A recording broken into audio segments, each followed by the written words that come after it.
Pwede pala akong magtanong sa'yo. Personal question. Ano yan? Kapatid mo ba talaga si Hailey? Bakit wala siyang magical powers? Alam mo, honestly, hindi ko alam.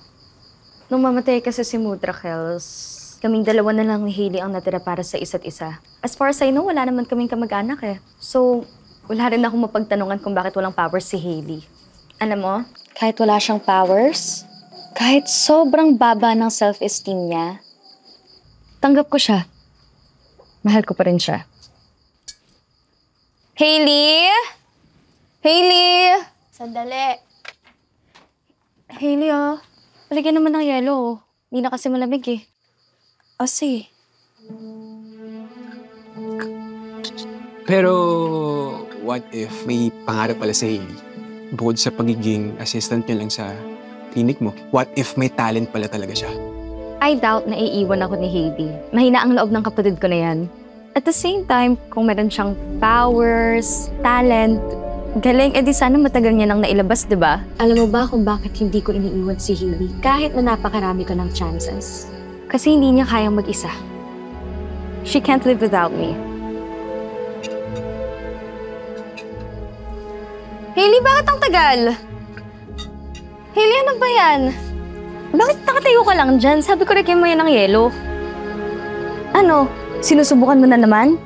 Sinusubukan ko lang, baka sakaling may mangyari. O di kaya baka sumabay sa bilog ng buwan. O sabay na lumabas sa 18th birthday. Girl, tingilan mo na yan. Tanggapin mo na lang kasi na ordinaryong tao ka. Na wala kang powers. Na ako talaga ang true kulam heiress. Hindi. Okay, sige go. Lagyan mo na yan ng yelo, ha? Gusto ko yung maraming marami.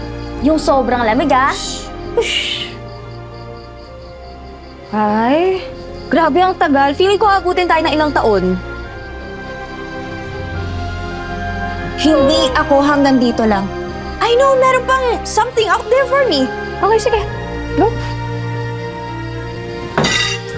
Hey, Hailey! Attitude ate, ha? Kaya mo siya nagtatantrums lang. I enjoyed. You ba? Hoy, Candy! Parang hindi naman bumubuti ang pakiramdam ko dito sa ginamot mo. Niloloko mo lang yata kami. Hindi po. Pagka-uwi nyo, tsaka mawawala yung sakit na nararamdaman nyo. Pag-uwi? Oo nga, Candy. Ako nga rin eh. Bumalik yung UTI ko. Bakit siya naman rin, ganun? Eh baka naman kasi soft drinks ka ng soft drinks. Hindi, wala nang epekto yung powers mo. Eh ba't ka bumalik dito? Eh sabi mo gagaling kami. Oo. Sorry, Kayla. Dito na isolated days. Magantay kasi kayo. Hailey! Parang walang... Hailey! Tulungan mo nga muna ako dito. May ginagawa ako. Hailey, sinabi nang tumulong ka eh. Hailey! Ano ba ito? Candy! No.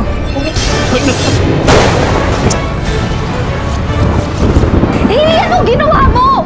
Yung mga customers natin pinalayas mo! Busy nga ako, di ba? Hindi mo makontrol yung dark powers mo, ha? Dark powers? Ako? Oo, ikaw! Kaya mo humakin nga ng malakas tapos kumidlat-kidlat pa? Ano yan, magic ko?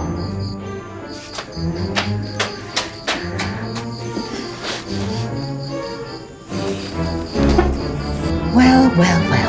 Nandito pala ang dalawang balakid sa pagiging pinakamakapangyarihan ko. Kailangan ko na silang mapuksa para mapasa akin na ang kapangyarihan nila.